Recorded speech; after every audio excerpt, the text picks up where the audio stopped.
Pak Kapitan. Detik-detik Imam Mashkur dibunuh oknum Pas Pampres, keluarga ngadu ke Jokowi. Tindak kekerasan yang dialami oleh Imam Mashkur, pemuda Aceh hingga tewas, terus menjadi sorotan publik. Pihak keluarga yang merasa tak terima atas tindakan yang telah dilakukan pun segera melapor pada pihak yang berwajib. Diketahui Said Sulaiman yang merupakan kerabat dari Imam Mashkur secara resmi telah melaporkan kasus tersebut pada Polda Metro Jaya, terhitung dari tanggal 14 Agustus 2023 dan tengah menunggu tindak lanjut dari pihak kepolisian. Awalnya Imam Mashkur sempat menghilang dan tak dapat dihubungi karena merasa cemas dan khawatir. Orang tua dari korban pun menyusul ke Jakarta. Sebelum orang tua korban tinggal di desa Mon Kelayu, Kendapura, Brun, Aceh. Orang tua korban mengungkapkan sebelum meninggal, Imam sempat meminta untuk dikirim uang senilai 50 juta rupiah. Namun belum sempat mengirimkan uang tersebut, ia malah mendapat kondisi anak yang telah tiada.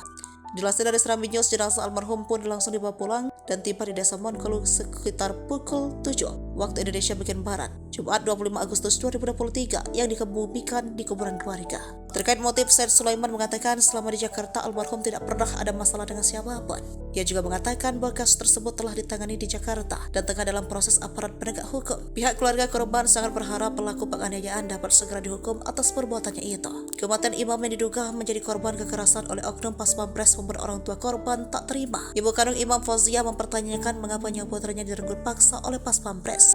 Apa salah anak saya, Pak Jokowi, sampai dibunuh oleh oknum pengawal Bapak? Terang Fauzia dilansir dari Kompas.com. Ia mendesak agar Presiden Joko Widodo memastikan kasus tewasnya sang anak diusut tuntas. Fauzia pun meminta agar pelaku dihukum setimpal.